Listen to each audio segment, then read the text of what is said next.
Buenas tardes a todos.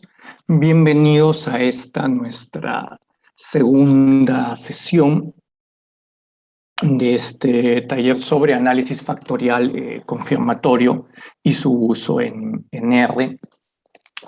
Les recuerdo nuevamente que esta es una actividad que es organizada por el Grupo de Investigación en Psicología, Bienestar y Sociedad, adscrito al Instituto de Investigación Científica de la Universidad de Lima, el grupo de investigación que se organiza por un conjunto de profesores de nuestra Facultad de Psicología. Bien, entonces vamos a empezar haciendo un breve recuento de los temas que vimos la última sesión, ¿no? Nosotros señalamos esta idea de que tenemos variables latentes, como aquellas típicas con las cuales trabajamos en la psicología, aspectos que no podemos observar directamente, como la inteligencia de alguien, la personalidad de alguien o algún aspecto de la personalidad de alguien, y para operacionalizarlo utilizamos diferentes instrumentos psicométricos, que básicamente están conformados por un conjunto de ítems y partimos desde el supuesto de un modelo de variables latentes en el cual la variable latente está causando las respuestas a los ítems que además tienen un componente de error de medición. Y justamente la idea del modelo de medición estructurado a partir de un análisis factorial confirmatorio tiene que ver con la obtención de evidencias de validez vinculadas a la estructura interna. Es decir, ver si esas interrelaciones que se postulan en un modelo teórico realmente se cumplen en la realidad, ¿no? Ya vimos que utilizar los path diagrams o los diagramas de senderos para estructurar más o menos, o para estructurar de la mejor manera posible, el modelo que pone relación entre las variables latentes que presentábamos como círculos y las variables manifiestas que presentábamos como rectángulos, y los errores de medición y correlaciones entre variables latentes. Veamos ahí toda esa manera de representar, ¿no? Ahora, dijimos que eso también podía ser representado como matrices, de manera de matrices, que es lo que típicamente utilizaba el Lisrel, que es un software desarrollado por George Koch. George Koch es uno de los pioneros en el uso del análisis factorial confirmatorio y de los modelos de ecuaciones estructurales en general. Entonces, vimos que estructurando este modelo teórico y teniendo yo datos empíricos, yo quería ver hasta qué punto este modelo teórico se ajustaba bien a la estructura de los datos empíricos, ¿no?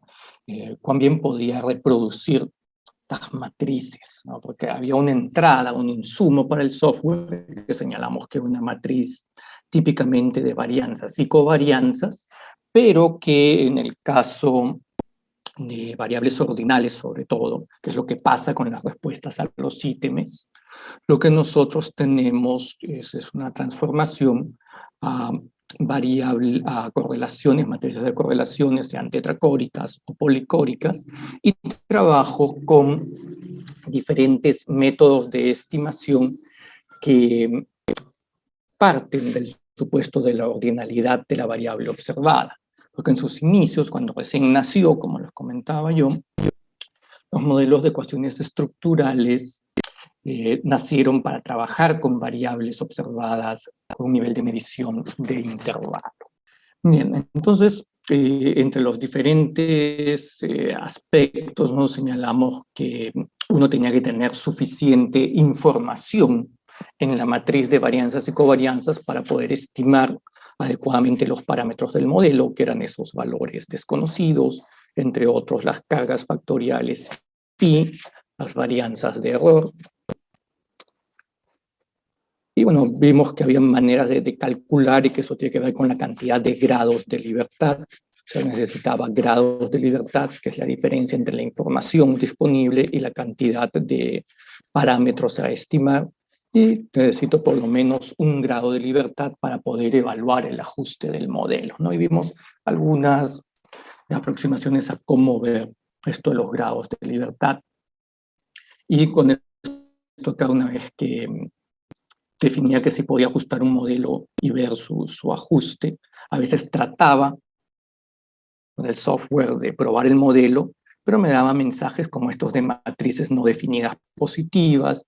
Ya señalamos que este problema a veces es complicado de resolver, pero que muchas veces se debía, por ejemplo, a problemas muy fuertes de multicolinealidad, variables observadas que tienen correlaciones altísimas, ¿no? Por eso a veces cuando un par de ítems tienen correlaciones, no sé, de 0.90 para arriba, a veces eliminar uno de ellos soluciona este problema. Entonces, cuando hay mucha redundancia en los ítems, esto no permite que el algoritmo funcione de manera eficiente. Bueno, entonces dijimos que si no tenía el problema de la matriz definida positiva, podía comenzar a estimar los parámetros del modelo, pero hay varios algoritmos disponibles en la literatura para la estimación de los parámetros. Históricamente, como se trabajaba con variables cuantitativas continuas bajo el supuesto de distribución normal multivariada, el algoritmo inicial era el de máxima verosimilitud. Sin embargo, este algoritmo de máxima verosimilitud, como tiene este supuesto de variable de intervalo y distribución normal multivariada, no se cumple a la hora de hablar de respuestas a los ítems, en especial si estas son dicotómicas. Entonces han tenido que estructurarse otras alternativas y como les comentaba, y bueno, eso es un poco mi opinión en base a la evidencia de varias investigaciones, uno de los métodos de estimación en el contexto de los modelos de ecuaciones estructurales que mejor funciona es el WLSMV o Mean Unvariance Weighted Least Squares o mínimos cuadrados ponderados por la media y la varianza, un método introducido por Muten. Por ejemplo, Muten y Muten son los autores del M+, que es otro software bastante popular y potente en cuanto al modelamiento de ecuaciones estructurales.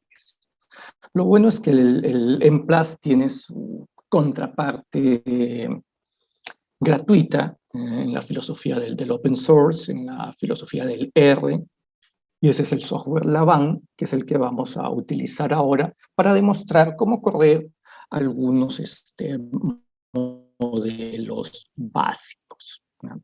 Bien, entonces ahí más o menos nos quedamos el día de ayer y vamos a hablar ahora ya de otros temas.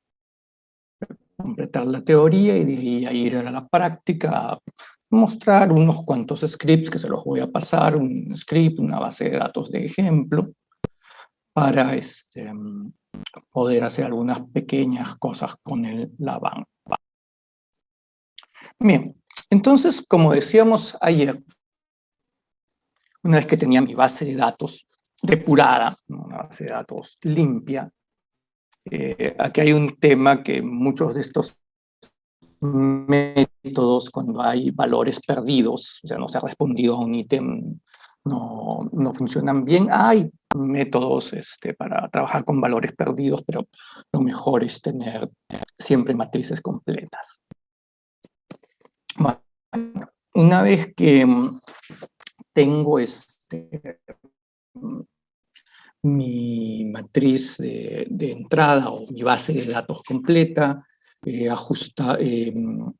ejecutado un modelo, o sea, a partir de un modelo teórico, ¿no? Como decíamos, en la mayoría de los casos tengo modelos teóricos que me dicen cómo se deberían estructurar estos indicadores del constructo, o en investigaciones antecedentes he encontrado cierta estructura factorial y quiero ver hasta qué punto la puedo replicar. Bien, una vez que corro el modelo, ya les había dicho que recomendaba el método WLSMV, eso lo vamos a ver después en el script cómo hacerlo.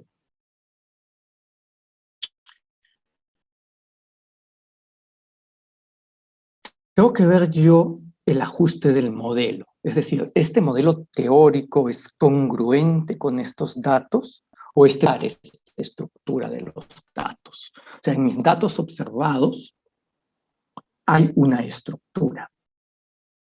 Y lo que yo necesito saber es hasta qué punto esa estructura es congruente con la estructura teórica. Y para eso es que aparece todo el tema del ajuste del modelo. ¿Ya? Entonces, una vez que hemos estimado estos parámetros, ¿no?, tenemos que tratar de resumir, o sea, los parámetros recordamos que eran la carga factorial, hay parámetros de la varianza de error, etc. Debo tratar de resumir la discrepancia que exista entre esos datos observados y el modelo teórico, ¿ya? Y para eso hay que prestar atención al ajuste global y al ajuste específico de parámetros individuales. Y vamos a hablar un poco de estos dos tipos de ajuste. El problema ya es que muchos de los indicadores de ajuste global no tienen una prueba de significancia estadística asociada. Están, por decirlo de alguna manera, un poco más en la lógica de medidas de tamaño del efecto, de tener ciertos cortes, puntos de corte consensuados, que vamos a ver que hay bastante discusión al respecto, pero esta situación a veces es un poco compleja porque, sobre todo, comparar modelos, porque muchas veces modelos distintos nos pueden dar prácticamente el mismo ajuste a los datos o los mismos indicadores de ajuste. Entre las pruebas de significancia estadística disponibles en el mundo de los modelos de ecuaciones estructurales, la prueba G cuadrado es una de las pocas que tiene significancia estadística. En muchos textos sobre SEM, las ecuaciones estructurales, se le va a simbolizar como una letra T. Y tradicionalmente, esta es una prueba, ¿no?, cuya hipótesis nula es que hay un adecuado ajuste entre los datos y el modelo. Entonces, rechazar la hipótesis nula es rechazar el ajuste, el buen ajuste. O sea, acá un resultado estadísticamente significativo me está indicando que mis datos no se ajustan adecuadamente, que mi modelo no se ajusta adecuadamente a esos datos. Entonces,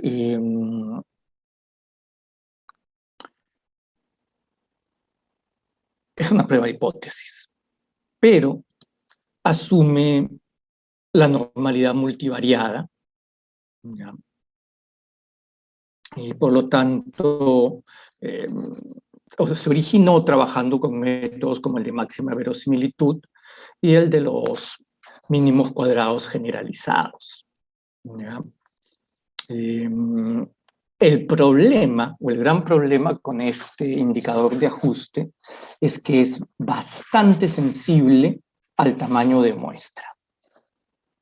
Y es algo que pasa con muchas pruebas de hipótesis, ¿no? Nosotros sabemos que conforme aumenta el tamaño de muestra, diferencias muy pequeñas resultan ser estadísticamente significativas. Recuerden que estadísticamente significativo, en el fondo, lo único que nos está diciendo es que algo es distinto de cero, ¿no? Entonces, esta prueba G cuadrado casi siempre resulta ser estadísticamente significativa, casi siempre va a rechazar el modelo cuando tenemos tamaños de muestras adecuados.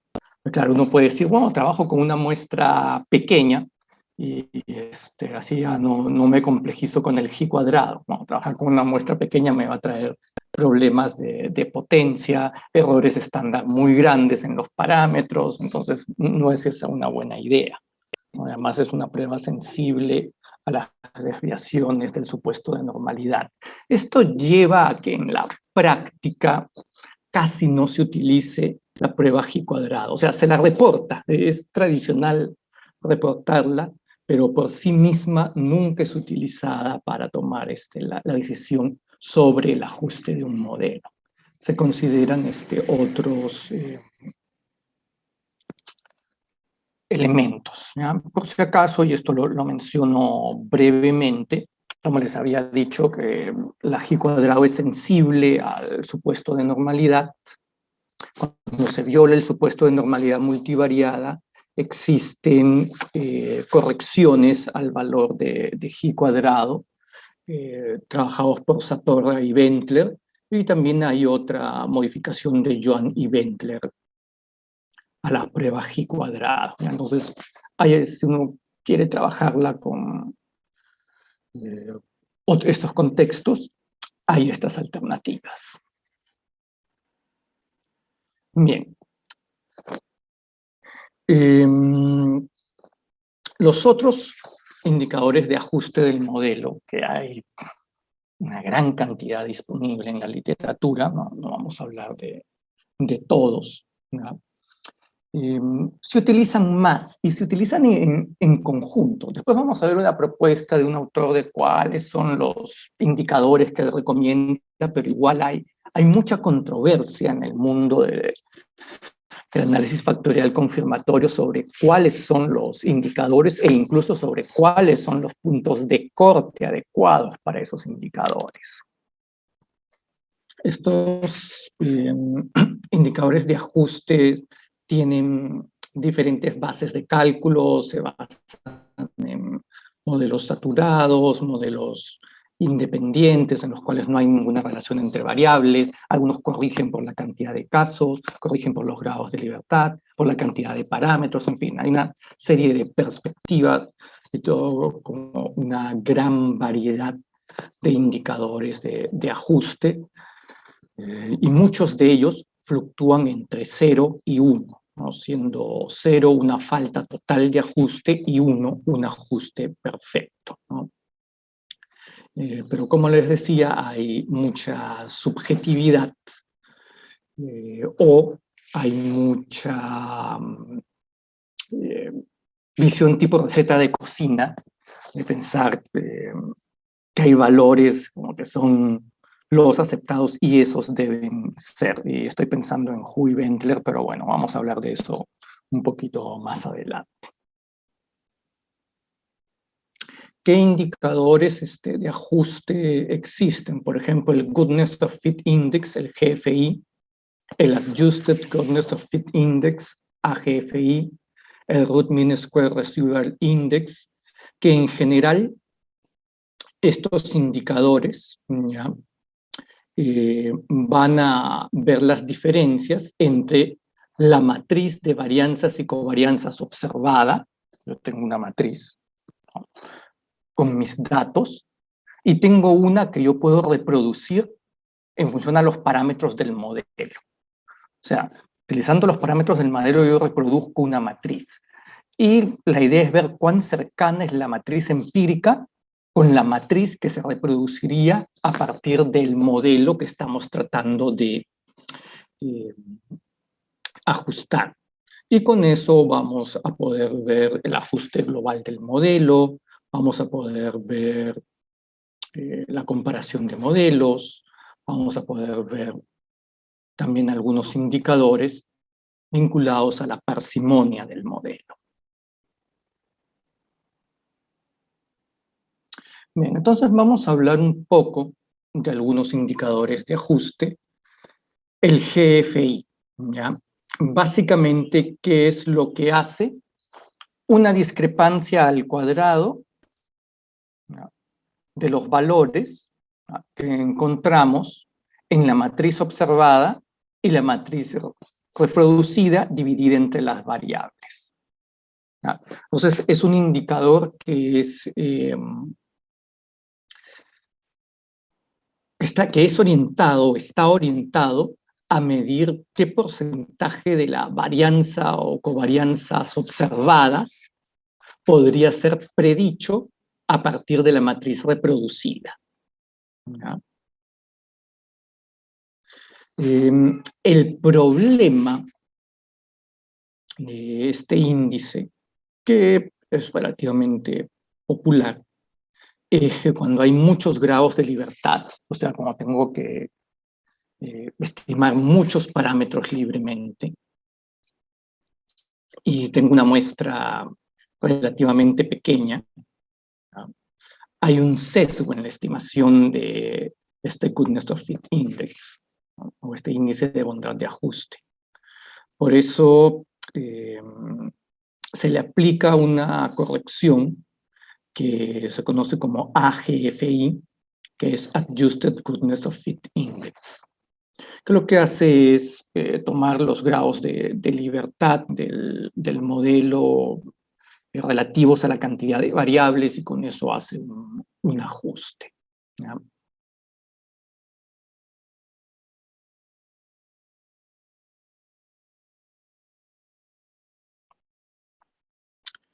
No, la presentación es la misma que utilizamos la sesión anterior. Si no la tienen ahí, por favor, para que me ayuden enviándola nuevamente.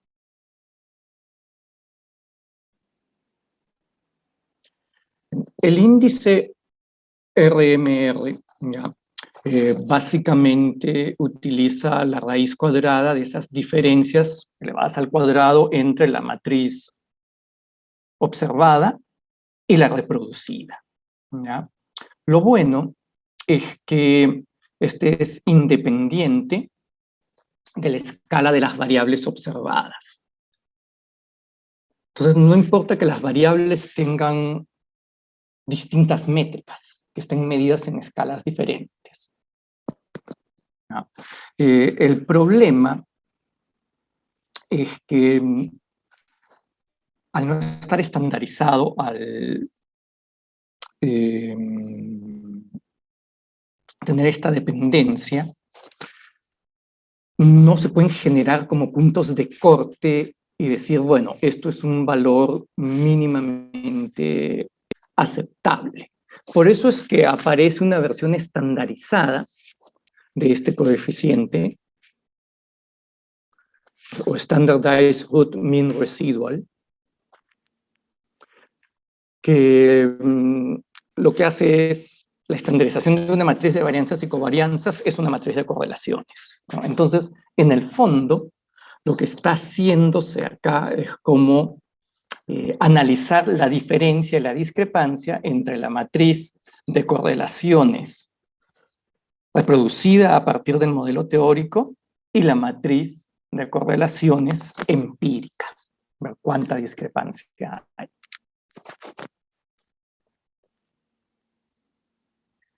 Y si bien hay un poco de discusión en la literatura, se suele decir que un valor mínimo aceptable para este indicador es 0.05.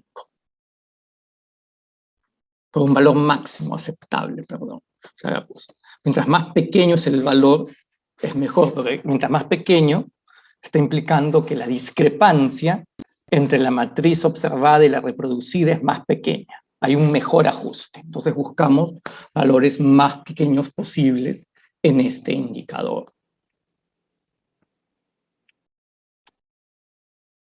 Ahí están los algoritmos, la lógica, no vamos a entrar en esos detalles, el software finalmente los calcula. Ahora, otro tipo de indicadores de ajuste, lo que tratan de hacer es comparar el modelo ajustado con un modelo nulo. ¿Qué cosa es un modelo nulo? Un modelo de independencia entre todas las variables, un modelo donde no hay relaciones entre las variables. Entonces, un poco la pregunta de fondo aquí es cuán diferente o cuán mejor es este modelo que postula ciertas relaciones entre las variables que un modelo en el cual todas las variables son independientes entre sí. Ese es el modelo nulo, ¿no? Y hay diferentes indicadores en la literatura. Por ejemplo, el índice de Tucker-Lewis, o el TLI, que también se conoce como Ventler-Bonnet Non-Normed Fit Index, o NNFI. También está el Ventler-Bonnet Normed Fit Index, NFI, y el Comparative Fit Index, CFI.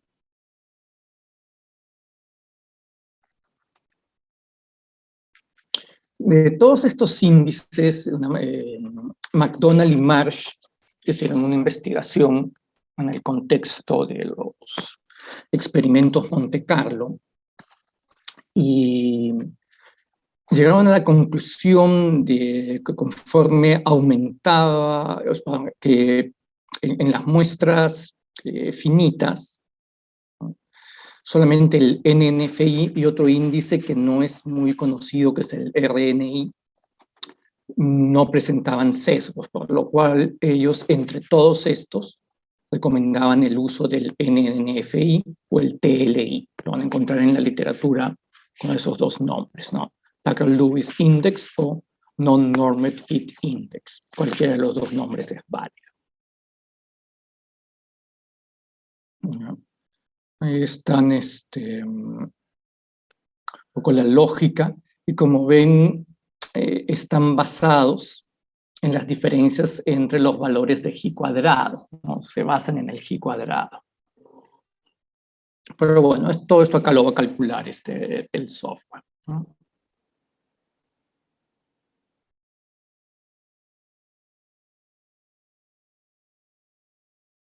Un modelo ajustado es cualquiera de los modelos que hemos visto,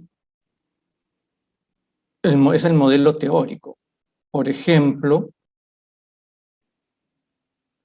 cualquiera de estos puede ser el modelo que yo quiero ajustar. De repente yo quiero ajustar este modelo de 2 factores y 3 variables observadas por factor. Aquí yo estoy aceptando que estas 3 variables están relacionadas entre sí porque son causadas por el mismo factor. Y estas otras 3 variables, I4 a I6, están relacionadas entre sí porque son causadas por el mismo factor. En un modelo independiente, todas estas variables son independientes, no hay relaciones entre ellas. Si no hay relaciones entre ellas, es que no hay una causa común, ninguna variable latente entre ellas. Eso es un modelo de independencia. No hay variables latentes, no hay relaciones entre las variables observadas.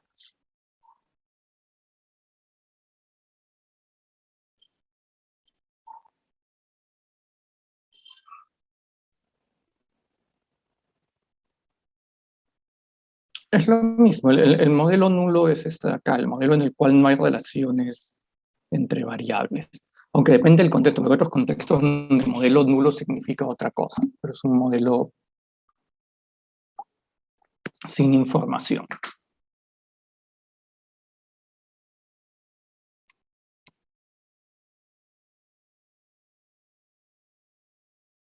Bien. Otro indicador de ajuste bastante popular es el Root Mean Square Error of Approximation, o el RMSEA. ¿Ya? Es un índice que tiene un componente de penalización conforme más parámetros tenga el modelo, ¿ya? Y es otro de los índices sobre los cuales es factible hacer un contraste de hipótesis, ¿no? Y calcularle intervalos de confianza. En general, aunque vamos a ver que esto varía un poco en la literatura, un buen ajuste se lograría cuando hay un valor del RMSA menor a 0.05. ¿No? Igual aquí está el algoritmo, pero todo esto de acá va a ser calculado por el software. ¿No? Bien, entonces estamos entrando a otro conjunto de indicadores de ajuste, que son los indicadores de parsimonia. Eso vamos a verlo en la parte práctica, la interpretación. Como les había dicho, la parsimonia se refiere a la cantidad de parámetros, ¿ya? Y básicamente estos modelos o estos indicadores de ajuste lo que tratan de hacer es valorar o incorporar la parsimonia, cuán parsimonioso es el modelo en la valoración de su ajuste. Está ahí, la GFI es uno de ellos, y los más conocidos en esta perspectiva, los más utilizados, que sobre todo se utilizan para comparar bastante modelos entre sí, son el criterio de información de Akaike, el AIC, y el criterio de información bayesiano de Schwartz, el BIC. Entonces tenemos otra línea de modelos, de índices de ajuste. ¿Ya? Hay incluso variantes que modifican por grados de libertad, etcétera. No voy a entrar a todos esos detalles. ¿Cuál es reportar de todos estos que hemos visto? Y la otra pregunta es, ¿cuáles son los valores mínimos aceptables, los cortes aceptables? Y vamos a hablar un poquito de esas dos cosas, ¿ya? Y, un poco tenemos que considerar cuál es mi objetivo. Yo quiero simplemente valorar el ajuste, sí, global del modelo, pero voy a comparar modelos. Me interesa la parsimonia. ¿Qué es lo que me interesa realmente? En cuanto a los mínimos a reportar, por ejemplo, Schumacher y Lomax recomiendan siempre poner el valor de G cuadrado, aunque les voy a decir por experiencia, con G cuadrado siempre se rechaza el modelo. Rara vez he visto situaciones en las que con G cuadrado no rechacemos el modelo, por lo menos con los trabajos, con los tamaños de muestra con los que suelo trabajar. Y recomiendo utilizar siempre el RMSA y el SRMR. Y el resto depende de la situación de investigación específica, ¿no? Como les comentaba, el TLI, el AGFI son bastante utilizados. Yacobucci recomienda, aparte de G cuadrado, el SRMR, ¿no? El CFI. Entonces, como ven, no hay realmente un acuerdo, aunque por aquí más o menos estamos viendo que ya G cuadrado, RMSA, SRMR, CFI, aunque hay gente que no les gusta el CFI, el TLI, como los índices más típicos de reportar. Es un poco por ahí por donde va el asunto, ¿no?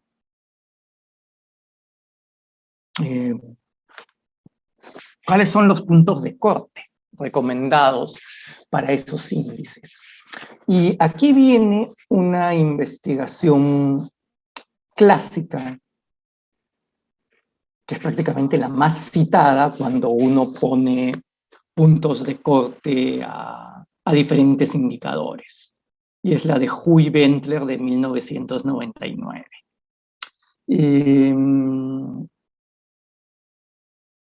Ellos trabajaron con un modelo de 15 variables observadas y 3 latentes, con distribución tanto normal como no normal. Un experimento, esas son las correlaciones entre las latentes. Y 200 réplicas. Y otros modelos distintos. Bueno, simularon distintas cargas factoriales, ahí las pueden revisar. Y algo que lo dicen muy claro en el artículo, que es difícil generar cortes universales. Sin embargo, ellos tratan de sintetizar sus resultados y, por ejemplo, ellos dicen que en diferentes partes, porque ni siquiera ponen un solo valor en todo el artículo, ¿no? Para indicadores como el TLI o NNFI, recuerden que también se llama de esa manera, el CFI y otros que no hemos mencionado, punto 95 para arriba sería un valor aceptable, ¿no? Para otro indicador que se llama índice de centralidad de McDonald, prefieren de punto 90 para arriba. Del SRMR, sugieren un valor no mayor a 0.08 y para el RMSA uno no mayor a 0.06. Sin embargo, en otras partes del artículo, y dependiendo un poco del tamaño de muestra, dan otra serie de cortes, ¿no?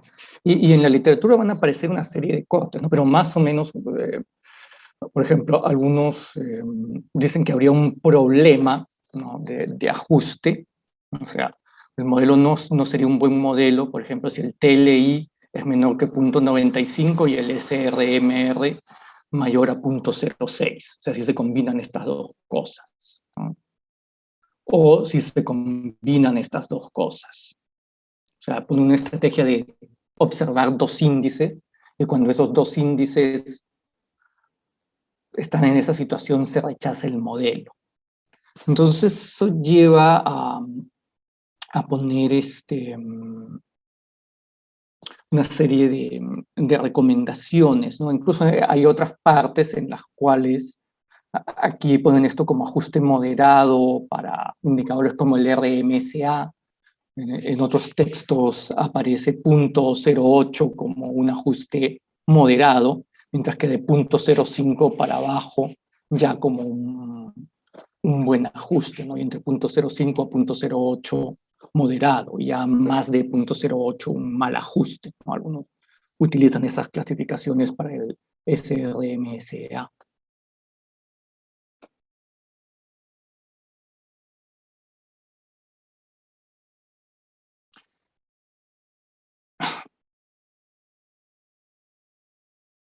Pero como les comentaba, esta práctica de tener cortes universales es criticada, ¿no? Muchos psicólogos y autores en general han buscado estas reglas de oro sobre los indicadores de ajuste y se utilizan a veces casi de una manera estándar. Cuando los mismos Hu y Ventler, si uno lee el artículo, van a decir, estos puntos de corte y estos valores sirven para el tipo de modelos aquí ajustados, no deben tomarse como una regla general para cualquier tipo de modelo. Pero claro, lo que ha pasado en la práctica es que se han tomado como una regla general para cualquier tipo de modelo, a falta de otras alternativas, ¿no? Entonces hay problemas ahí, ¿no? Pero bueno, más o menos tenemos algunas guías, como hemos visto, y hay más literatura al respecto. Siempre recomiendo revisar lo último que hay en literatura especializada sobre los valores mínimos aceptables para estos índices. Es más, en muchos casos a veces se critica que algunos de estos puntos de corte son demasiado exigentes para el caso del análisis factorial confirmatorio con variables ordinales. Pero bueno.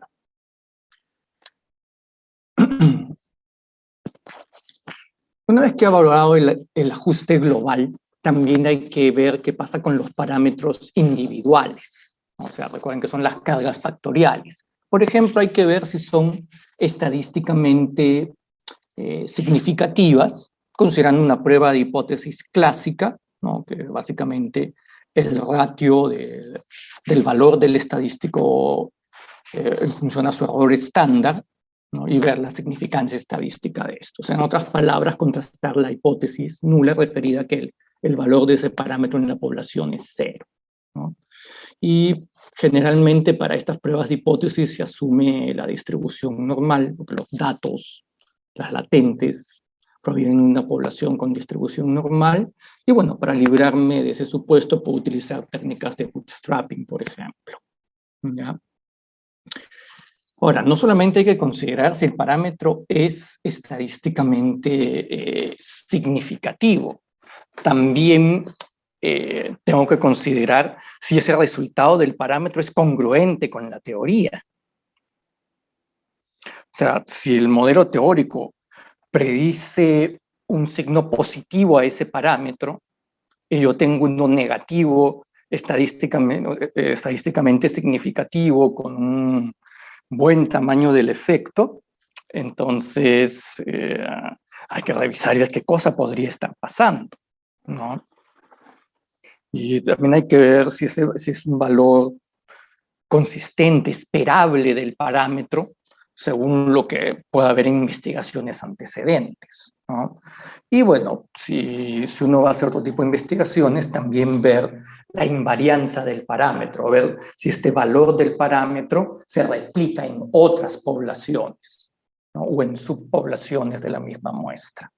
A veces esto de la invarianza de parámetros o una manera de validarlo, ¿no? Aunque no es la única, hay diferentes perspectivas, ¿no?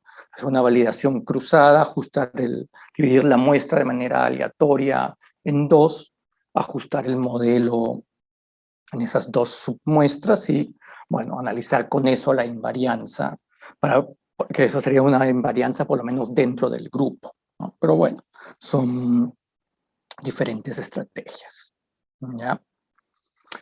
Aquí también, en esta valoración individual, hay que ver si una variable manifiesta es un indicador muy débil de la variable latente.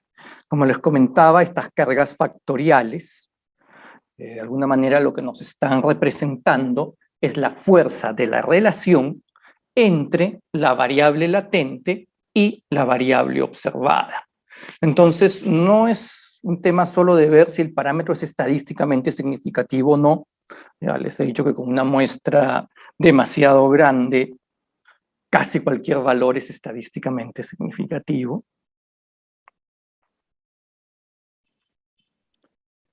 Sino que también tenemos que ver el valor del R cuadrado, ya que es, digamos, un indicador de la proporción de varianza explicada.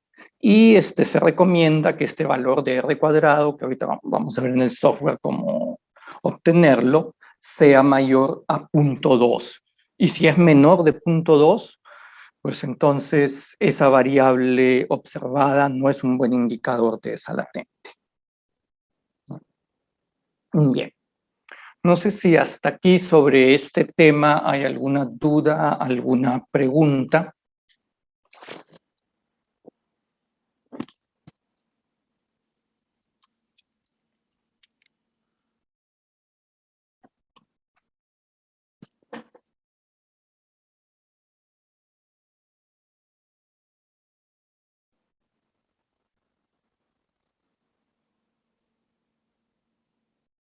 Bien, entonces para ir cerrando la parte teórica y a ir a la práctica con la VAN en R, vamos a hablar un poco del tema del tamaño de muestra, ¿ya?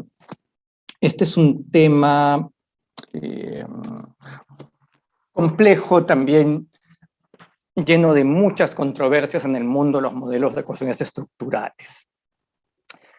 Lo que sí les puedo decir que en general, cuando uno está trabajando análisis factoriales confirmatorios, a menos que sean modelos muy sencillos, las muestras son grandes, ¿ya? Porque si tenemos muestras muy pequeñas, a veces podemos tener problemas como falta de convergencia del algoritmo. O sea, el software, recuerden que hace algoritmos de corte iterativo y puede ser que esto continúe hasta el infinito o en algún momento hasta llegar a un criterio de finalización y el software dice que no puede estimar eficientemente los parámetros, ¿no? O las llamadas soluciones impropias, ¿no? Que pueden aparecer cosas paradójicas, como les decía, varianzas negativas, en teoría no existen, pero sí pueden aparecer en un tema de modelos de ecuaciones estructurales, correlaciones o cargas factoriales fuera de su rango, es decir, correlaciones mayores a 1 o menores a -1, igual con las cargas factoriales estandarizadas, ¿no? Imprecisión en los parámetros estimados.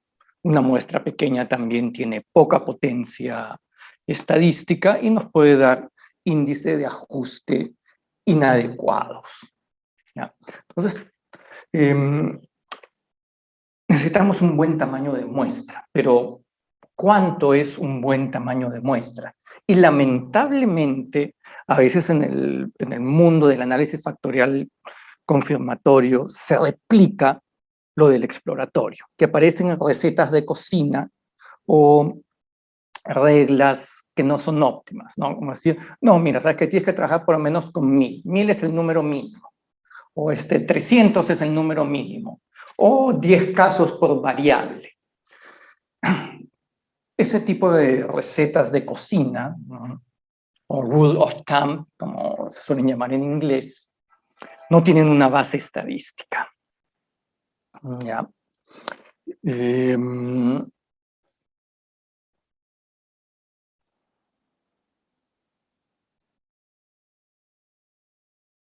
Eso es lo que vamos a ver en un momento.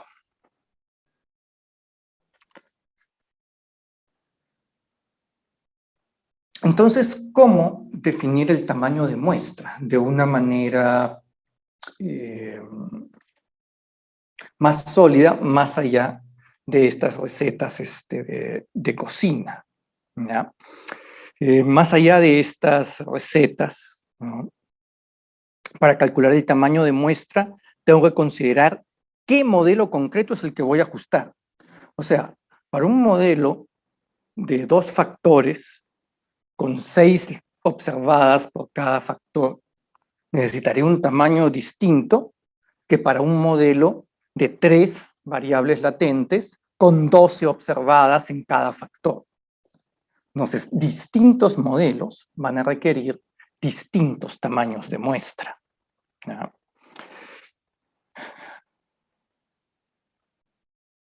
También tengo que considerar los grados de libertad a la hora de definir el tamaño de muestra, es decir, cuántos parámetros voy a estimar, cuál es la potencia deseada, ¿no?,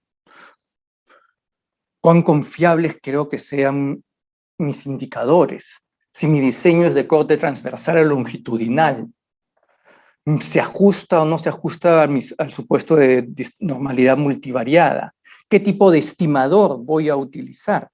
Les había comentado, por ejemplo, que el estimador WLS requiere muestras muy grandes para poder funcionar, por ejemplo. Entonces, entran muchos elementos en juego a la hora de definir el tamaño de muestra, que no es fácil. En algunas investigaciones se trata de analizar cómo el efecto del número de factores, de indicadores, fuerzas de las cargas factoriales, cantidad de valores perdidos, tipo de modelo, cómo estos elementos afectan el tamaño de muestra requerido, y resumiendo esta investigación, porque no voy a ir a todos los detalles, se encuentra que estos elementos afectan el tamaño de muestra. Entonces, se sabe a través de la investigación empírica que varias características afectan el tamaño de muestra. Por ejemplo, cuanta más latentes tengo, ¿ya?, necesito una muestra más grande. Ahora, mientras más indicadores por latente tengo, parece que el tamaño muestral mínimo es más pequeño. También, cuando las cargas factoriales son más fuertes, la muestra es menor. Cuando hay una mayor correlación entre los factores, mientras más fuerte es la correlación entre los factores, se reduce un poco el tamaño de muestra requerido. Mientras más grandes son los coeficientes de regresión ya en un modelo SEM, ¿no? El tamaño muestral va a ser más pequeño, y también mientras más valores perdidos tengo, mayor es el tamaño muestral mínimo requerido. Pero como les dije, es mejor no trabajar con valores perdidos. Entonces, como ven, no hay un solo elemento sencillo que nos pueda decir cuál es el tamaño de muestra óptimo, ¿no? Entonces, hay propuestas estadísticas con base estadística, ¿ya? Que nos van a, digamos, permitir establecer algunos lineamientos, porque yo diría que realmente no tenemos una forma sólida, ¿ya?, de decir realmente este es el tamaño de muestra, a menos que estemos haciendo una simulación. O sea, en las simulaciones sí, claro, porque ahí parto de cuáles son los parámetros, simulo en base a una serie de parámetros, y por ello va a ser, eh, digamos, una cosa bastante discutible de decir este es de verdad el tamaño de muestra óptimo, a menos, como les digo, que yo parta de conocer el modelo poblacional. Pero en la vida real yo no conozco el modelo poblacional. De repente lo único que yo conozco son las estimaciones muestrales de investigaciones antecedentes, y eso lo utilizo como base para hacer algunas simulaciones y algunos cálculos, ¿ya? Hay diferentes aproximaciones. Voy a hablar básicamente de dos, ¿ya? Que es una aproximación basada en el método Monte Carlo, que es la de Muten y Muten, para el cálculo del tamaño de muestra, y otra de McCallum y también Kim, que se basan en la potencia del RMSEA para estimar el tamaño de muestra.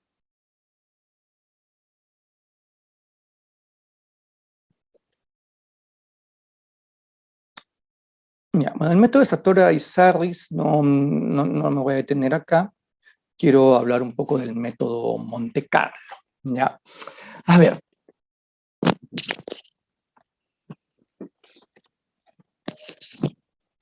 El método Monte Carlo va a implicar la simulación y generar datos a partir de un modelo poblacional conocido.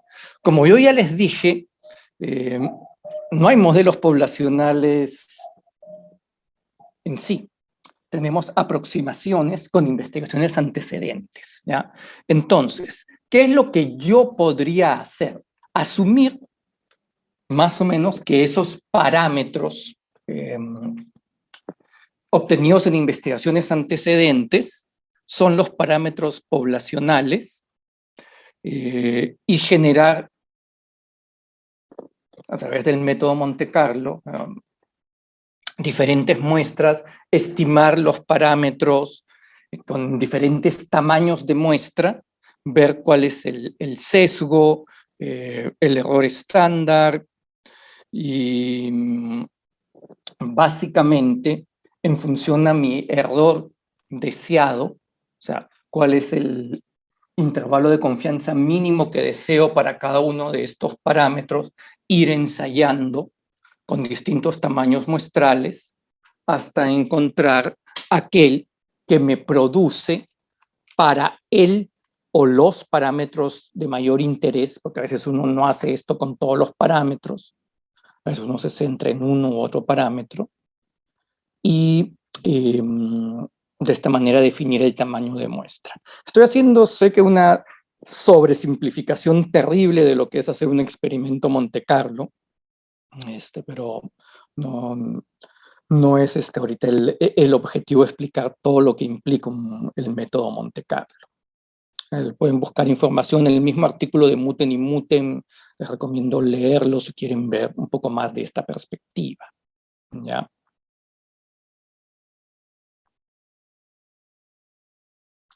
ponen algunos criterios para definir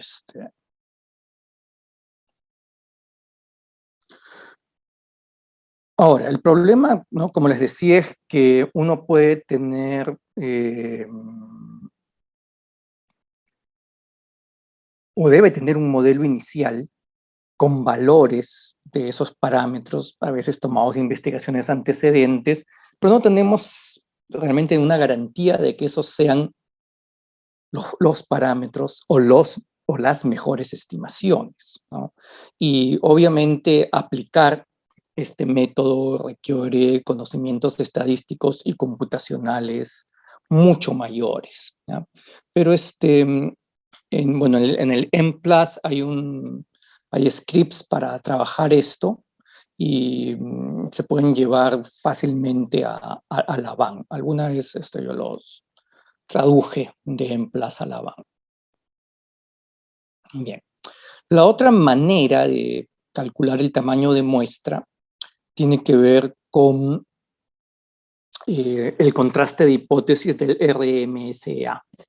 Ya vimos que el RMSA es un indicador de ajuste bastante popular y básicamente se le puede hacer un contraste de hipótesis y tanto McCallum, Brown y Sugawara como Kim desarrollan algunos algoritmos para poder estimar el tamaño de muestra requerido considerando el índice de bondad de ajuste, cuál es el valor mínimo que le vamos a dar, con qué potencia estadística queremos trabajar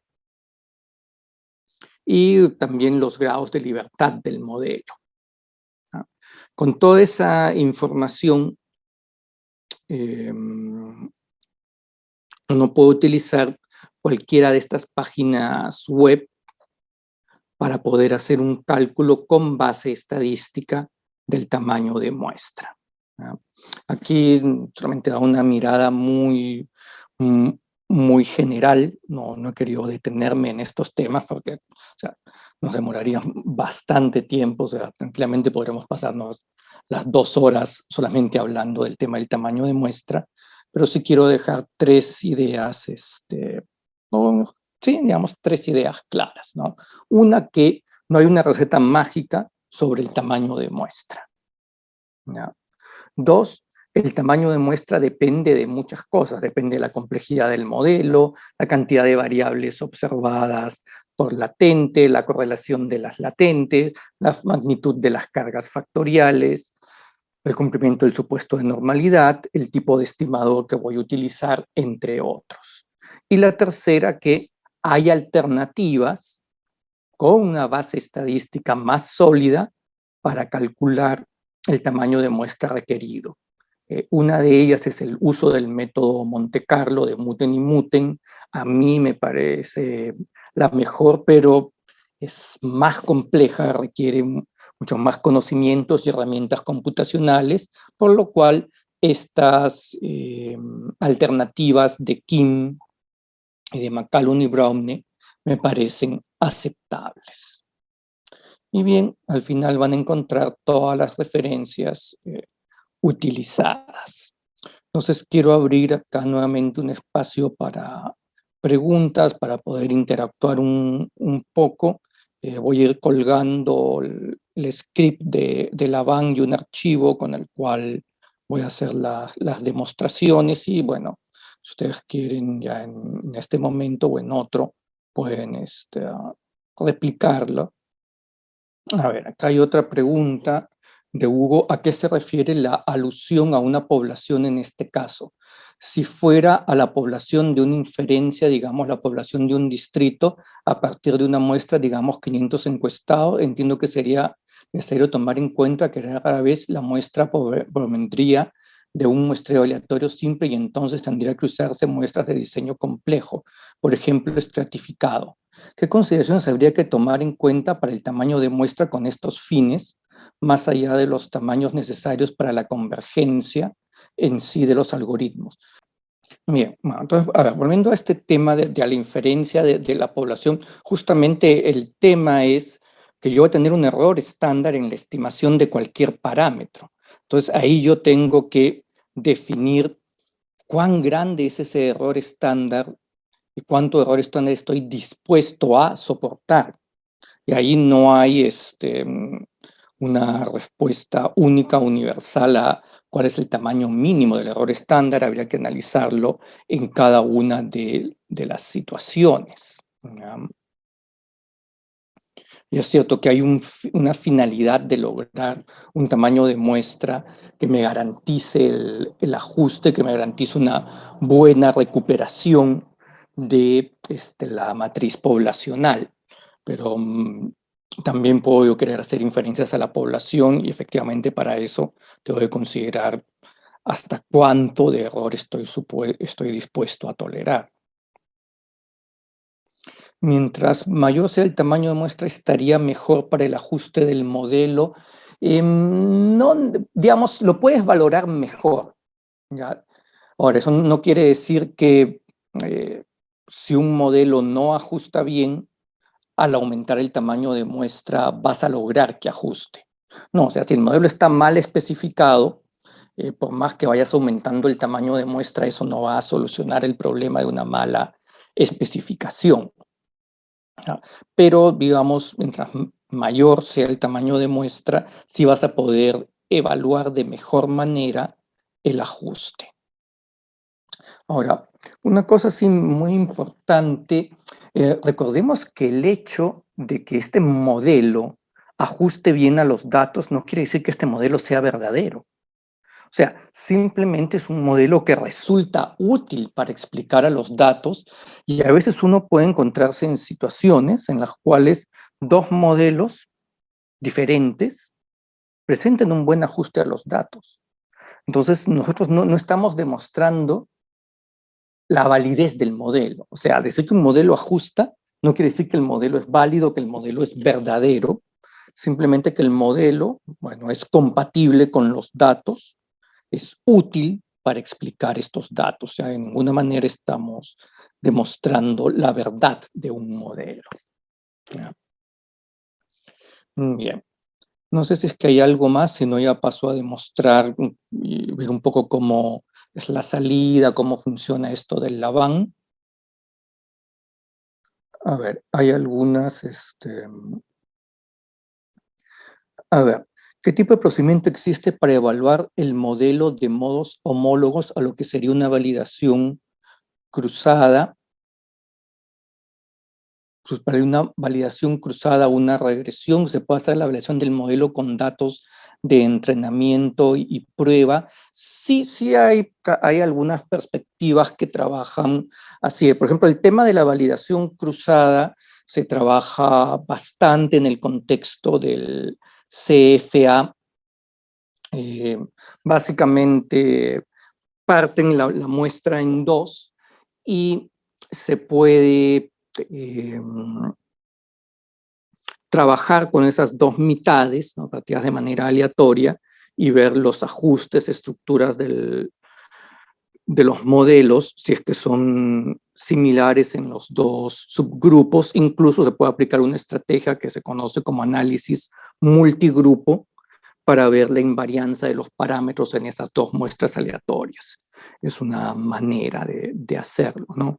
Que es parecido a lo que, por hablar de machine learning y los términos que están ahí de entrenamiento y prueba, ¿no? Entonces sí, muchas veces se utilizan ese tipo de perspectivas, ¿no? Aunque lo que pasa es que creo yo no son tan utilizadas porque a veces como requieren tamaños de muestras un poco grandes que no son fáciles de obtener, eso va a llevar que en la mayoría de casos se trabaje con una sola muestra y de repente se compara con una estructura factorial de una investigación antecedente, ¿no? O por lo menos eso es lo que suele pasar en las tesis de pregrado.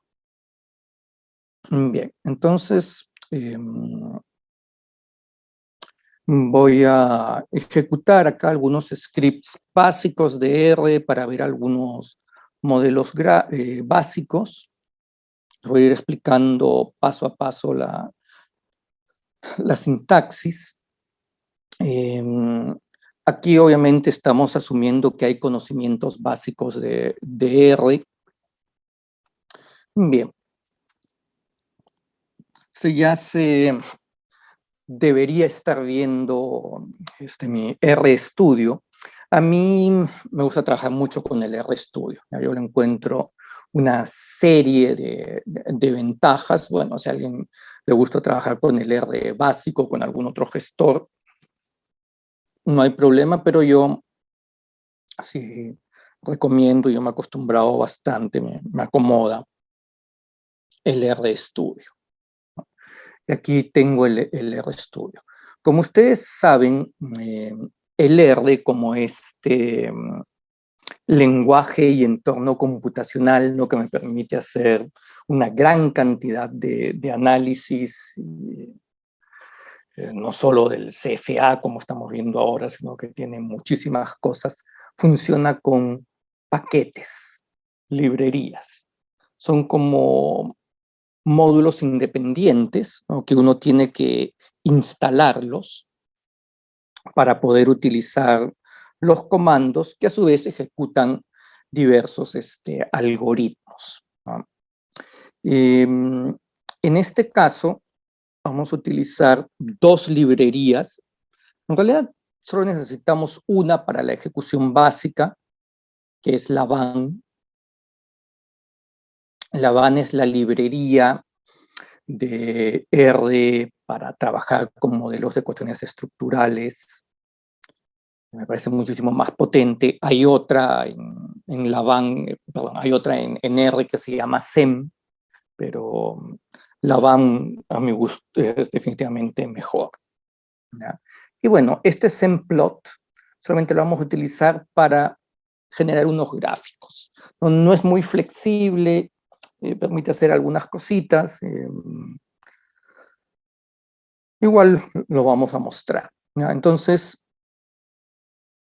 voy a usar fundamentalmente la librería Laban. Acá la corro.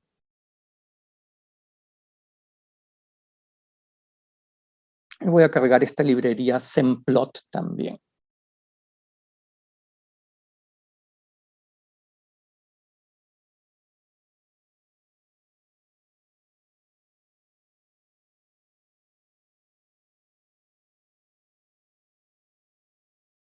Bien. Voy acá a importar una base de datos y de repente primero miramos la base de datos, una base de datos típica, como se suele armar cuando uno está haciendo un estudio de obtención de evidencias de validez vinculadas a la estructura interna, ¿no? Un estudio de CFA, para que vean la base de datos. Acá le he puesto como un CSV, un archivo separado por comas. Igual R puede importar desde muchísimos formatos, ¿no? Pero aquí yo he almacenado como un CSV, ¿no? Entonces tenemos, como ven aquí, hay un ID, que es un número correlativo de 1 a 1000.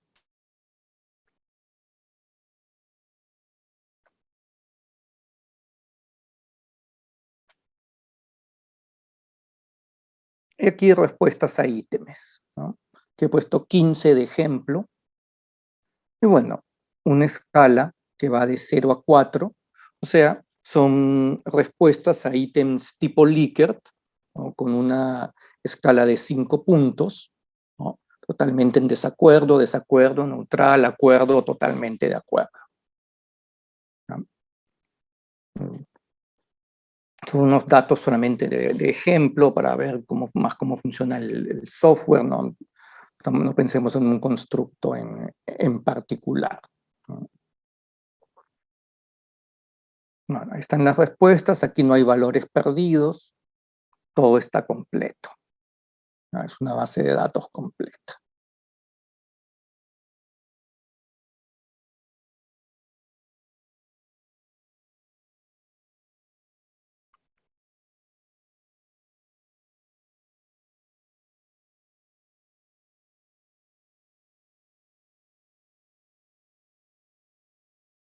Bien, entonces volvemos al script.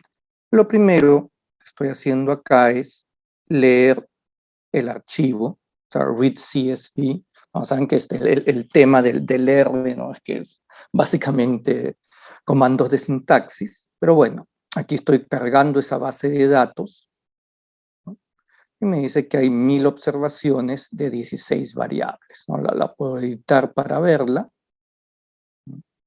Aquí pueden ver parte de la información.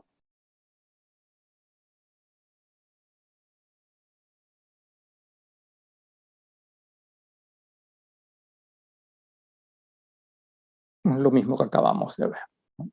La base de datos. Ok, ¿qué necesito para ejecutar un modelo? Bueno, primero, saber cuál es mi modelo. Supongamos ya que en algunas investigaciones he encontrado diferentes investigaciones antecedentes que encuentran distintas estructuras factoriales. Pues, he encontrado una en la cual dicen esto es unidimensional. ¿Ya? Entonces me dice que todos los ítems corresponden a un solo factor. Entonces yo tengo que generar un modelo en la van. Entonces, el primer paso siempre es generar el modelo. Decir qué variables corresponden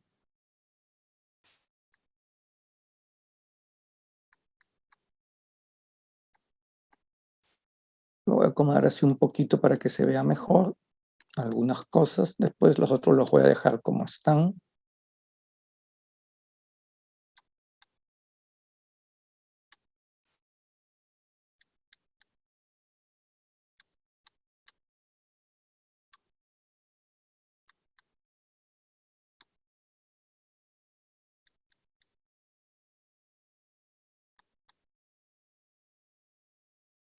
Bueno, hay que darle un nombre a un modelo, el que ustedes quieran. Por ejemplo, como este es un modelo de un factor, lo estoy llamando modelo 1F. Y para definir un modelo en la van, abro comillas, fíjense acá, se abren comillas, viene toda la especificación del modelo y se cierran comillas. ¿No? La especificación de un modelo va entre comillas.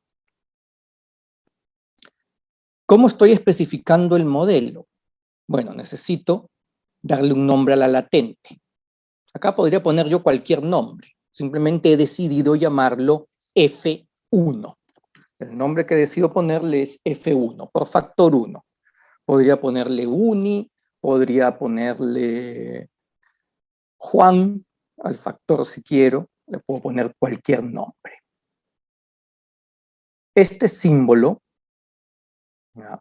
Lo que está implicando es que esta latente está conformada por las observables que aparecen hasta que se nombra la última sin un signo más.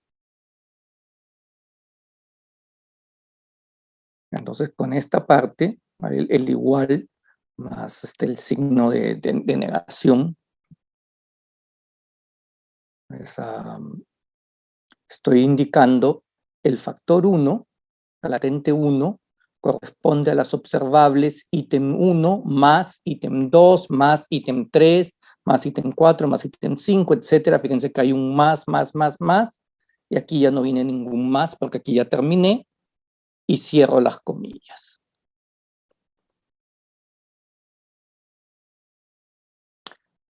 Además, ya tengo que fijar la métrica de la latente. ¿Se acuerdan que habíamos dicho que la variable latente tiene una métrica indeterminada que debemos nosotros fijar? Por ejemplo, seleccionando un ítem, yo he tomado acá el primer ítem, pero una buena práctica es el más representativo, por ejemplo, el que en estudios antecedentes ha tenido la carga factorial más fuerte. Y fijar su valor en 1. ¿Cómo fijo el valor de 1? Pongo 1 por. De esta manera estoy fijando la métrica de la variable latente, fijando en 1.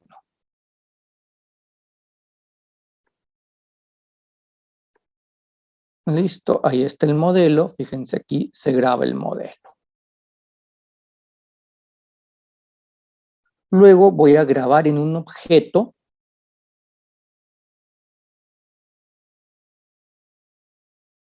mi análisis factorial confirmatorio. El nombre de objeto acá le voy a poner fit por ajuste. Ustedes podrían ponerle cualquier nombre, ¿no? El comando que voy a utilizar es el CFA, Confirmatory Factor Analysis. Este es el comando del Laban. Lo primero que tengo que indicar es el nombre del modelo, el objeto donde está el modelo. Entonces que el modelo le hemos llamado modelo 1F. Entonces aquí pongo el nombre del modelo. Luego, data igual datos, o sea, ¿dónde están mis datos? ¿Cuál es el nombre del archivo de datos? Que ya lo habíamos importado y lo habíamos cargado en memoria.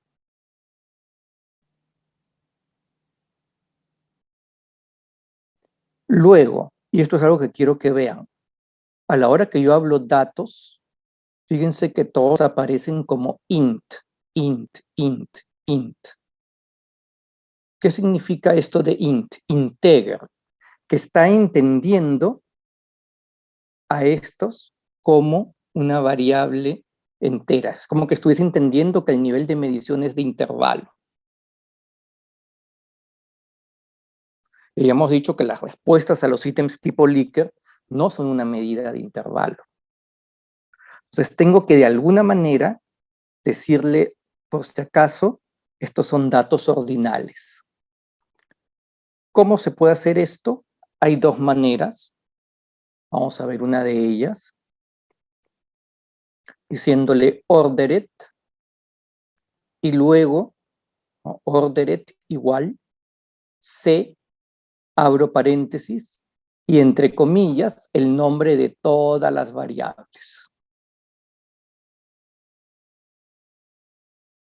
Entonces, repito, como nosotros estamos haciendo análisis factorial confirmatorio con datos ordinales, o sea, con respuestas a ítems, tengo que decirle, o a la computadora, debo comunicarme con el software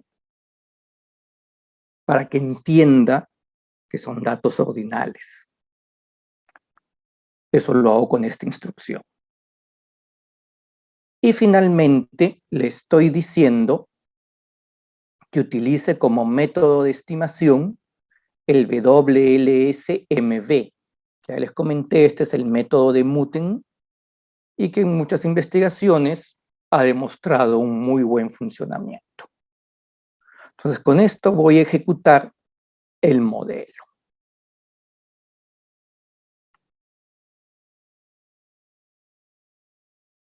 Listo, se ha ejecutado rápido. Vamos a ver primero un gráfico del modelo. Ya con esto de acá, SEMPAT, Fit Intercepts Faults, tengo un gráfico.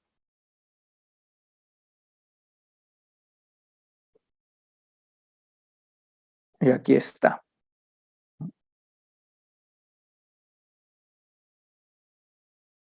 Los ítems, ítem 1, ítem 2, ítem 3, hasta el ítem 15, todos corresponden al factor 1 y las varianzas de error.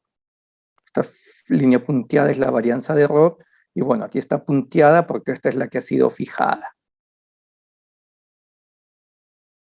Entonces, este es el modelo que hemos ajustado. ¿Cuán bien ha ajustado ese modelo? Vamos a verlo aquí. Vamos a pedir un resumen de fit que me dé una solución estandarizada, por eso standardized true, y que me dé los indicadores de ajuste global y que me dé también este R cuadrado. ¿Se acuerdan que hablamos de ver cuánta proporción en la variable observada era explicada por la latente? Ejecutamos eso y tenemos la salida. A ver, la voy a poner más grande para poder ir viendo algunos aspectos de ahí. Ahora voy a volver a ejecutar para tenerla más grande.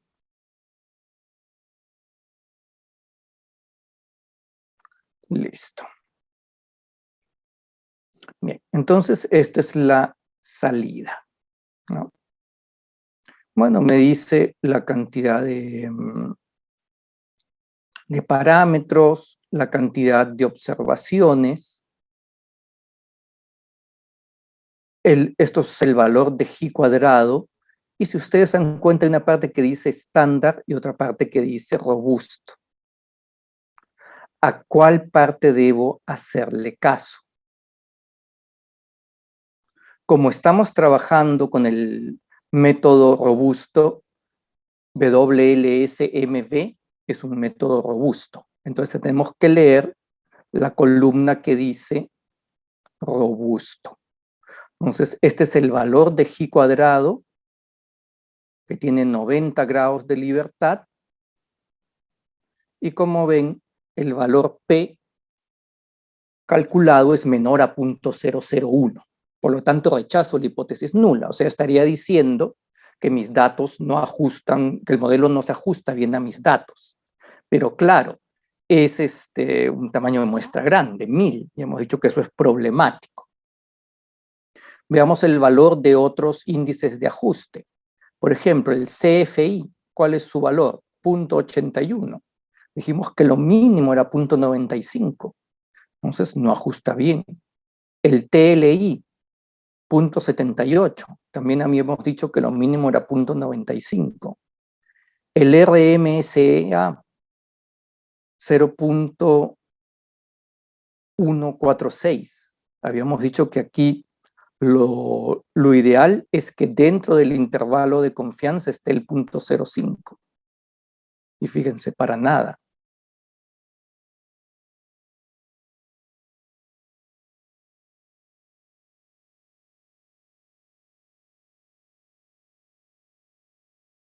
El SRMR,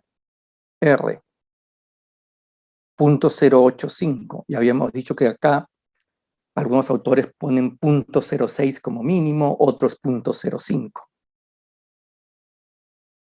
O sea, la gran conclusión, ¿cuál sería? Que no hay un buen ajuste del modelo a los datos. O sea, un modelo unidimensional no parece ser bueno. Ahora, la significancia estadística de los parámetros, fíjense, todos los parámetros, que acá estos no son estandarizados, ¿no? Por eso es que tienen valores superiores a 1, más problemático. Miren, todos los valores P menores a 0.001. O sea, todos los coeficientes estimados son estadísticamente significativos. O sea, todas las cargas factoriales son distintas de 0. Y miren que son más o menos grandes. O sea, si las veo como estandarizadas, 0.579, 0.610, o sea, son cargas factoriales buenas, bastante altas.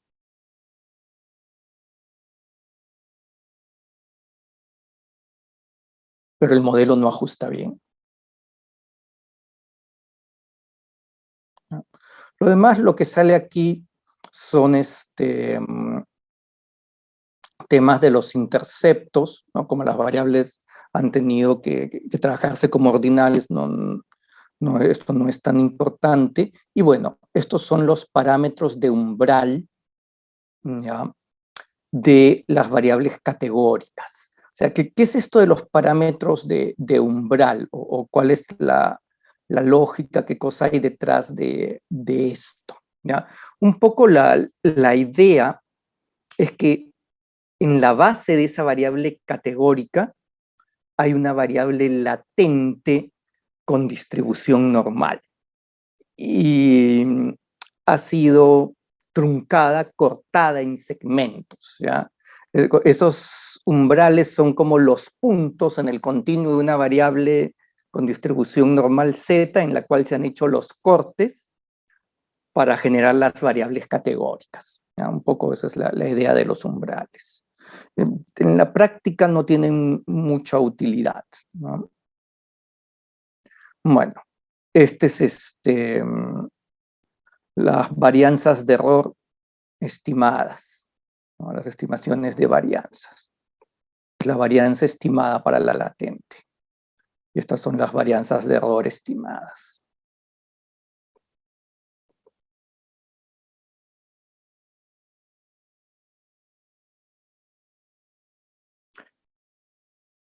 Y como les comentaba, otro aspecto importante son los R cuadrado. Pero miren, nuevamente acá habíamos dicho que el mínimo que se recomendaba en la literatura es un R cuadrado de 0.20.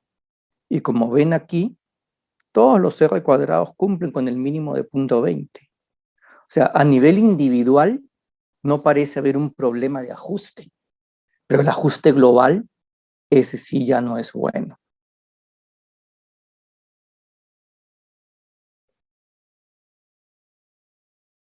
Entonces, vamos a probar. Otra cosa más que quería comentarles. Aquí nosotros le dijimos cuáles eran las variables ordinales. También es posible, y lo quiero mostrar aquí, voy a cargar nuevamente los datos, aunque no los he modificado, pero igual los vuelvo a cargar. Y aquí, ¿no es cierto? Veíamos que los datos estaban como una variable entera, o sea, una variable de intervalo, integer. Y con esta línea, lo que estoy haciendo es convertir las respuestas a los ítems a ordinales.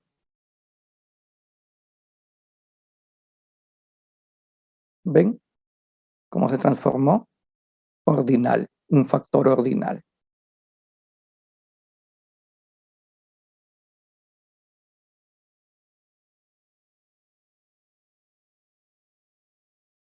Y puedo volver a correr el modelo y voy a tener exactamente el mismo resultado, no sé acaso.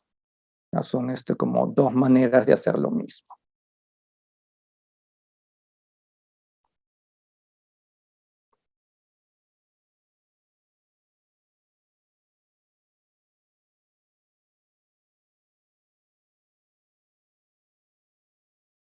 Los mismos resultados.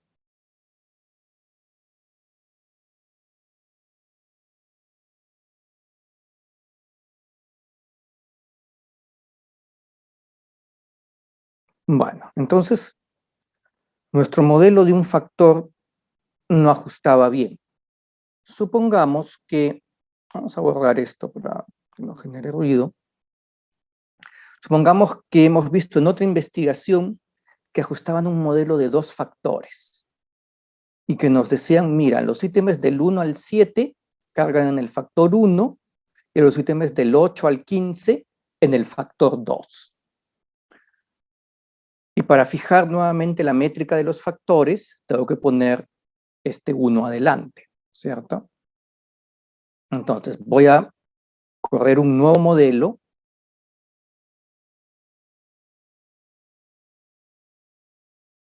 Están ahora los dos factores. Vamos a ejecutar ese nuevo modelo. Aquí ya, como ya tengo todo esto como ordinal, ya no tengo que hacer esos cambios.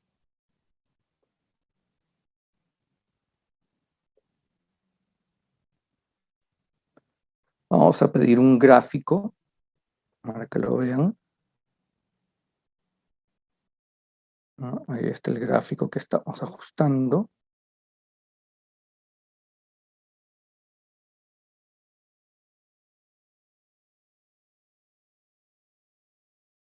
Bueno, ahora dos factores.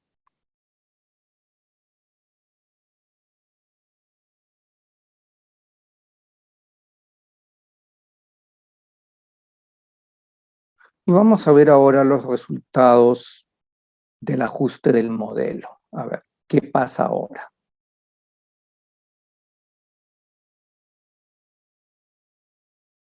Listo, lo ejecutamos y vamos a ver qué tenemos. ¿Habrá mejorado o no habrá mejorado?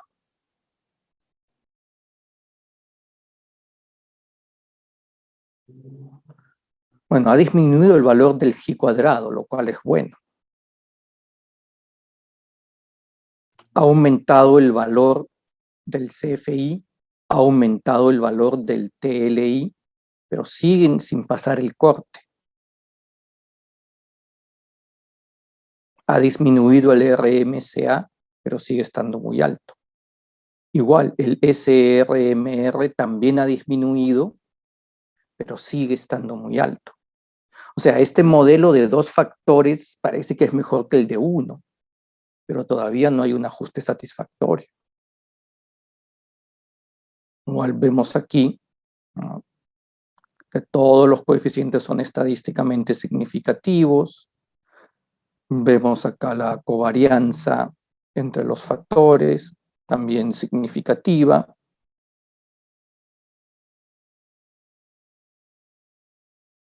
Los R cuadrados, todos aceptables, pero igual, el modelo sigue sin tener un buen ajuste. ¿Qué podemos hacer? Bueno, encontramos otra investigación, de repente, que nos hablaba de 3 dimensiones. Vamos a correr este modelo de 3 dimensiones, ¿no? Entonces, el ítem 1, 2, 3, 4 y 5, fíjense que después del 5 ya no hay un más, corresponden al factor 1. Los ítems 6, 7, 8, 9 y 10, fíjense que después del 10 ya no hay un más, corresponden al factor 2. Y el factor 3 son los ítems 11, 12, 13, 14 y 15. Acá tenemos que ponerle, faltó esto, para fijar la métrica. Recuerden que tenemos que poner ese 1 para fijar la métrica. Entonces vamos a correr el modelo.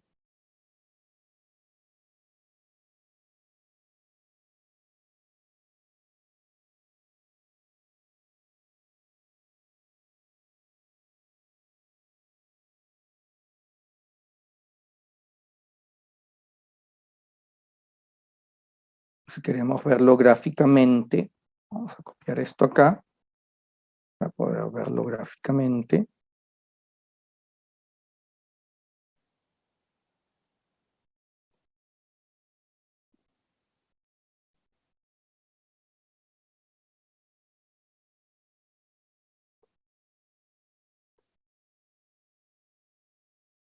Bueno, ahí está la representación gráfica del modelo, ¿no? Qué ítems corresponden a qué factor y que los factores están correlacionados entre sí.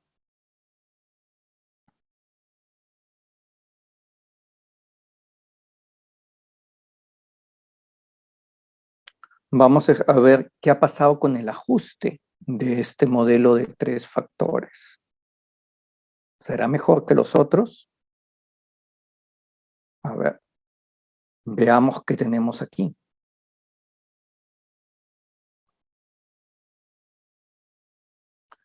G cuadrado sigue siendo estadísticamente significativo. Les dije que eso no nos tenemos que fijar demasiado.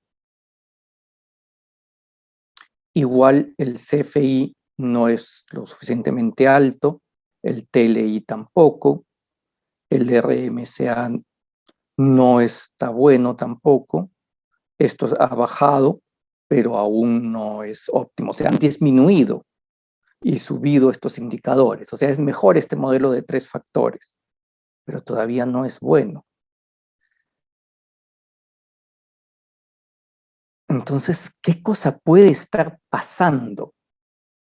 Bueno, ahí tenemos que buscar pistas y entrar en lo que para algunos autores ya es dejar de lado la perspectiva exploratoria, ya es dejar de lado la perspectiva confirmatoria y entrar en una perspectiva un poco exploratoria. Y eso es sacar los índices de modificación. Los índices de modificación son sugerencias que se hacen a través de algoritmos que calcula el software de cómo mejorar un modelo. Vamos a ejecutarlo. Y a ver, ¿qué cosas me está sugiriendo el software? Por ejemplo, lo primero, ¿ya? Porque fíjense, hay que fijarse, hay que ver el valor del índice de modificación. El más grande es este. Aquí están, cuando les digo sort true, está ordenando los índices de modificación del más grande al más pequeño. O sea, este es el cambio que va a tener un mayor impacto en el ajuste del modelo.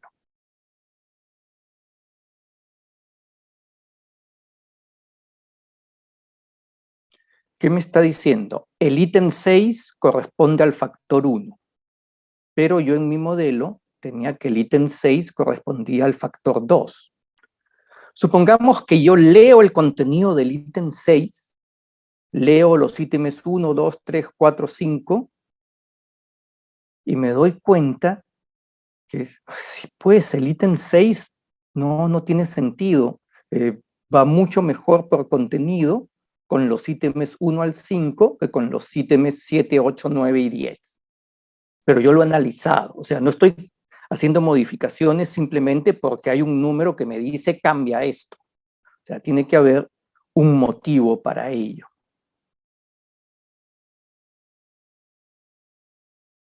Entonces, voy a modificar el modelo.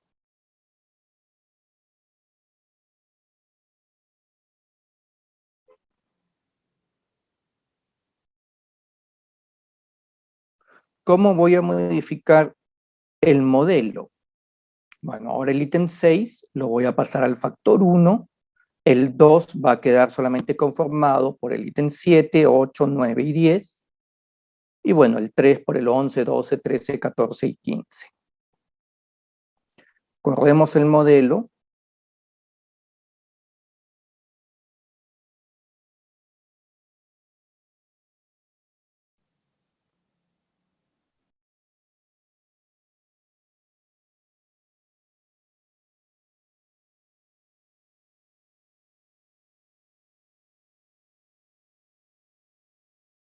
Vamos a ver cómo nos va con el ajuste ahora. Recuerden que tenemos ahí una justificación, o sea, por el contenido del ítem hemos visto sí, queda mejor en el otro lado. Bien, veamos qué pasa. G cuadrado ha bajado bastante, igual se rechaza, pero recuerden que por el tamaño de muestra siempre va a pasar eso. Miren, el valor del CFI ya es aceptable. El valor del TLI ya es aceptable. El RMSA es un poco elevado, pero algunos autores dirían que sí se puede aceptar como un ajuste moderado, y el SRMR también me habla de un ajuste aceptable. Entonces, tanto el SRMR como el TLI y el CFI me están hablando de un buen ajuste, y el RMSA me habla de un ajuste moderado. Podría quedarme con este modelo. Entonces, la decisión que se tomaría en este momento sería quedarse con ese modelo. Uno podría seguir tratando de modificarlo para ver si es que hay un mejor ajuste o no, pero con lo que hemos logrado en este momento sería suficiente para quedarnos con un modelo. Entonces, como ven, el Laván, cuando hacen un análisis factorial confirmatorio, en sus estructuras más sencillas, ¿no?, que son las que estamos viendo, esta es una introducción a esta temática, ¿no?, se generan de esta manera los scripts. Tenemos que crearle un nombre a los factores y señalar a través de este símbolo y uniendo con un signo más todas las variables observadas que corresponden a ese factor. Cuando termino y voy a pasar al siguiente factor, lo dejo en blanco. Aquí me gusta ponerlos uno debajo del otro, pero también podrían redactarlos hacia el costado, no hay ningún problema con esto, ¿ya? Bien, entonces eso es lo que quería compartir y demostrar brevemente sobre el ajuste de modelos SEM en R. Tenemos tiempo para algunas preguntas. A ver, cuando un modelo no ajusta, ¿quiere decir que en la realidad el fenómeno no está sucediendo o quiere decir que las personas que respondieron no conocen sobre el fenómeno? Esa es una buena pregunta, Iván, porque muchas veces no sabemos qué es lo que está pasando. Lo único que podemos decir es que ese modelo no está explicando bien los datos. Una posibilidad es que ese modelo no explique bien los datos porque en esa población específica, esa no es la estructura factorial de ese constructo. No es un constructo con invarianza transcultural. Dependiendo de la cultura, ese constructo puede estar teniendo estructuras diferentes. Ahora, también es posible que si las personas responden por responder, ¿ya? Por ejemplo, marcan por marcar, marcan de manera aleatoria, pues tampoco eso haría que tu modelo ajuste. Entonces, también un descuido de las personas o ciertos patrones de respuesta a las personas, por ejemplo, fenómenos como aquiescencia o tendencia a estar siempre de acuerdo con el contenido del ítem, podrían llevar a estos problemas de ajuste. Después también se pregunta si el análisis factorial confirmatorio sirve para desarrollar un instrumento de investigación. Sí, es una de las herramientas que ayuda en todo el proceso del desarrollo de un instrumento de medición. Obviamente el proceso de desarrollo parte desde identificar la necesidad del instrumento, hacer una revisión teórica, definir el constructo, definir los indicadores del constructo, generar las especificaciones del constructo, elaborar los ítems, pasar por revisiones de contenido, revisiones editoriales, revisiones de imparcialidad y revisiones finales, pasar los ítems por pruebas de campo y hacer una serie de análisis, entre ellos análisis de ítems que pueden ser de dificultad o de discriminación, evidencias de validez vinculadas a la estructura interna, en las cuales podríamos utilizar el CFA, evidencias de validez vinculadas a las relaciones con otras variables, según una red nomológica que me establezca qué estructura entre constructos yo podría esperar.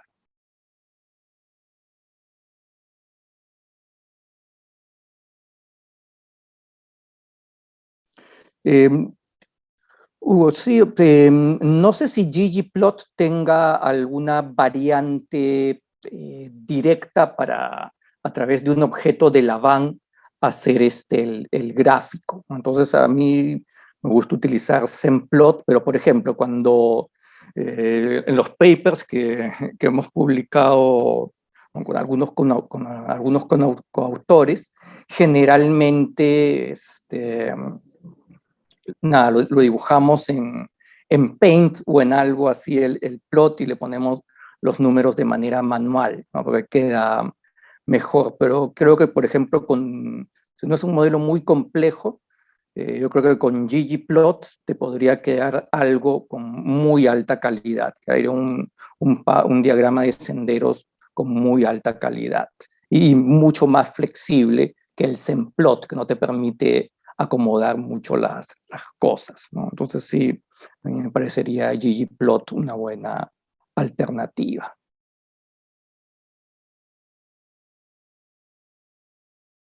Bueno, una buena especificación del modelo implica haber partido de una buena revisión bibliográfica y es ver cuán sólida es esa estructura que yo estoy probando, porque a veces, y eso me ha pasado con alumnos que quieren probar de manera confirmatoria un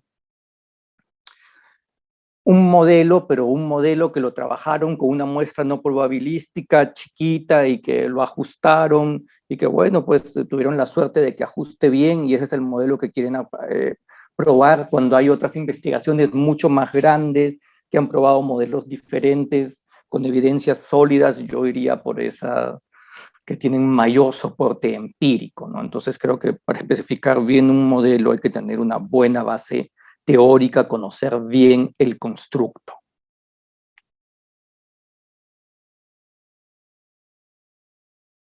Bueno, puedo presentar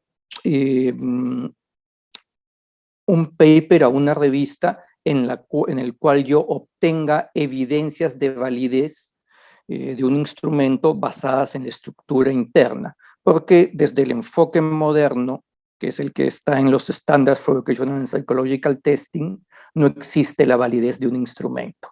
Por eso es todo un tema para otra conversación. Pero sí, sí se puede, y de hecho hay varias publicaciones que utilizan la estrategia del análisis factorial confirmatorio y algunas otras cosas adicionales.